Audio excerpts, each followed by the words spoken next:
राजेंद्र कुमार यादव पोखोली, आप सभाएं महाराज जी का माल्यार्पण कर स्वागत करें। मेरा परम सौभाग्य है, मैं ऐसी कोई बात नहीं आपको बताऊंगा जो आप नहीं जानते हैं, आप सब जानते हैं। मैं इसलिए आया हूं कि आप जो जानते हैं भूले हुए हैं, मैं केवल याद कराऊंगा आपको। जैसे एक छोटी सी कहानी मुझे याद आ रही है कि एक बार एक आदमी यात्रा कर रहा था ट्रेन में, तो ट्रेन में यात्रा के क्रम में सबसे आवश्यक चीज है टिकट। टिकट बगैर आप यात्रा नहीं कर सकते। यात्रा करेंगे, पकड़े गए तो आप चले जाएंगे सीधे जहां भगवान कृष्ण का जन्म हुआ था। तो टिकट आवश्यक है। एक आदमी यात्रा कर रहा था, टिकट लिए हुए था वो, और ये भूल चुका था कि टिकट रखे कहां है।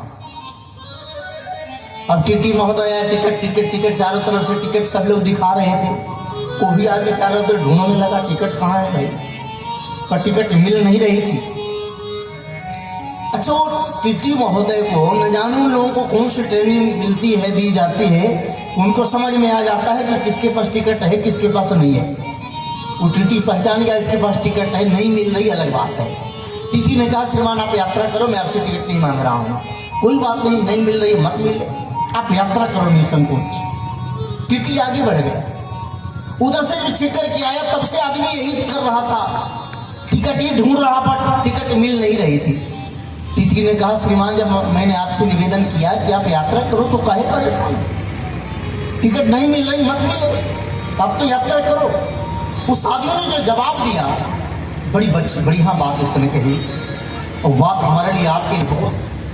क्या कार्यक्रम चल रहा है यहाँ पे अखिल भारतीय मानस प्रचार समिति तिल्ठी के तत्वाधान में विगत 12 वर्षों से रामकथा आयोजित हो रही है। वही रामकथा पुनः इस साल 12वें वर्ष के प्रथम दिन में आयोजित है, और वही कथा चल रही है जिसमें दूर दूर से काशी, बनारस, अयोध्या, मथुरा, प्रयाग इत्यादि जगहों से बड़े बड़े विद्वानों का, संतों का आगमन सदैव होता रहा है, और राम कथा के माध्यम से क्षेत्र में जन जागृति हो, इसके लिए यह समिति सतत प्रयासरत है। कितना दिन तक चलेगा और कब से कब क्या टाइमिंग है इसकी? ये 7 दिन तक प्रतिवर्ष चलता है। इस साल इसका समय 12 मार्च से 18 मार्च तक है। शाम को ठीक 7 बजे से रात्रि के 11 बजे तक यह कार्यक्रम चलता है।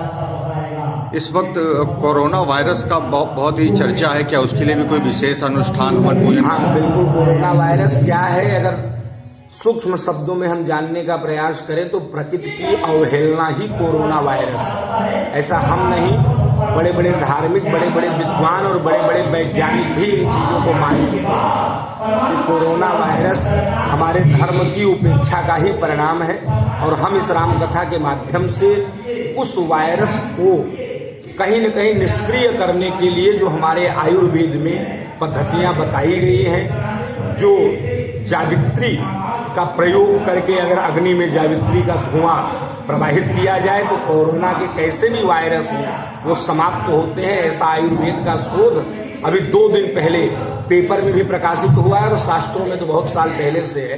तो उसमें भी हम लोग उस यज्ञ अनुष्ठान करने के बारे में समापन के क्रम में सोच रहे हैं, जिससे हमारा क्षेत्र, हमारा जिला कोरोना वायरस के प्रभाव से मुक्त हो जाए, संपन्न हो, सजग रहे। आपका क्या नाम?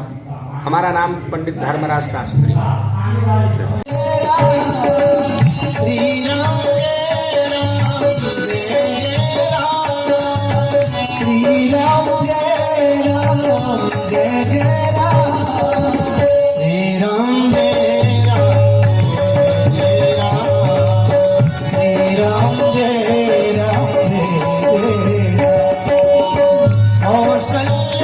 माननीय परमात्मीय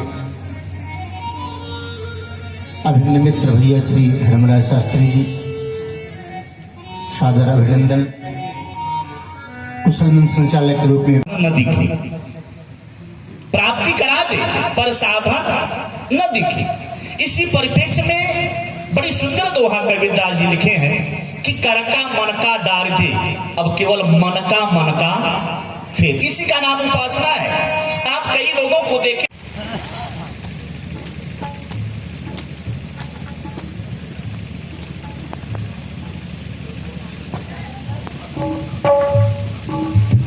बिजली है भाई, इसका कोई भरोसा थोड़ा है कब आए कब जाए। तो जब मैं निवेदन कर रहा था,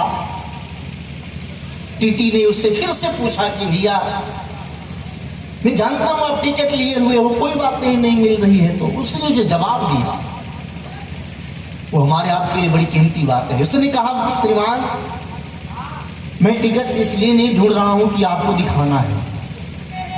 बोले फिर क्यों ढूंढ रहे हो? उसने कहा कि टिकट में इसलिए ढूंढ रहा हूं कि टिकट के पिछले हिस्से में हमने ये लिख रखा है कि हमको उतारना कहाँ है। यही हम भूल चुके हैं। बहुत छोटी सी बात है लेकिन बहुत कीमती बात है। हमने भी, आपने भी अपनी जीवन की यात्रा प्रारंभ तो कर दी है सज्जनों बंधुओं आदरणीय, लेकिन शायद हम भी अपने जीवन के गंतव्य को भूल चुके हैं। हम भी अपने जीवन के लक्ष्य को भूल चुके हैं कि हमारे जीवन का गंतव्य क्या है, हमारे जीवन का लक्ष्य क्या है, हमारे जीवन की अंतिम यात्रा कहाँ तक है। कथा के माध्यम से, प्रवचन के माध्यम से, सत्संग के माध्यम से विद्वान महापुरुष संत यही हमको बताने का प्रयास करते हैं कि हमारे जीवन का लक्ष्य क्या है, हमारे जीवन की यात्रा कहाँ तक है। जानते तो हैं हम, लेकिन हम भूले हुए हैं। सत्संग से ही याद दिलाया जाता है। तो हम भी, आप सब जानते हैं, ऐसी कोई बात नहीं बताने वाला मैं जो आप नहीं जानते हैं, पर आप भूले हुए हैं। सत्संग के माध्यम से वही बताने का प्रयास करेंगे। आइए, बड़ी सुंदर चर्चा आप श्रवण कर रहे थे हमारे भैया श्री श्यामल जी महाराज से, मैं भी उसी और आपको लेकर के चल रहा हूँ। आइए हमारे साथ श्री अयोध्या जी की यात्रा करिए। चूंकि मैं श्री अयोध्या जी से आया हूँ, इसलिए मेरा मन हो रहा है कि मैं भी अयोध्या में लेकर के चलूँ। आप भारतवासी सनातन धर्मियों के लिए एक बड़े गौरव की बात है, प्रसन्नता की बात है। चूंकि श्री अवध से डायरेक्ट आ रहा हूँ, इसीलिए मैं सबसे पहले आप सबों को इस बात की बधाई दे रहा हूँ। आप सब तो परिचित ही है कि आपके श्री अयोध्या जी में भव्य राम मंदिर निर्माण होने जा रहा है। एक बार सबको बहुत बहुत बधाई।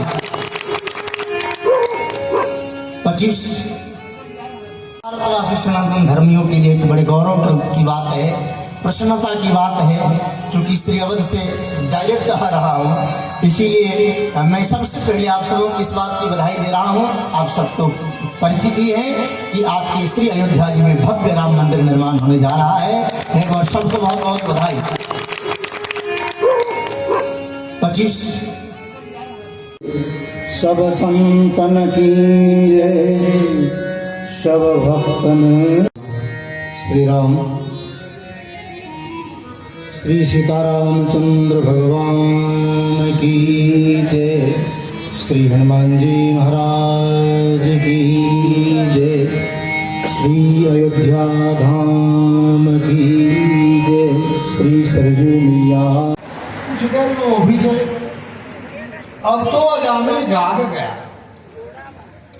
क्योंकि मृत्यु के बड़े नजदीक से मृत्यु को देखा उसने। और जिसने मृत्यु को नजदीक से देख लिया ना, फिर उसके जीवन में तो फिर संसार नहीं रह जाएगा, तब जगदीश्वर हो जाएंगे, जगत नहीं रह जाएगा।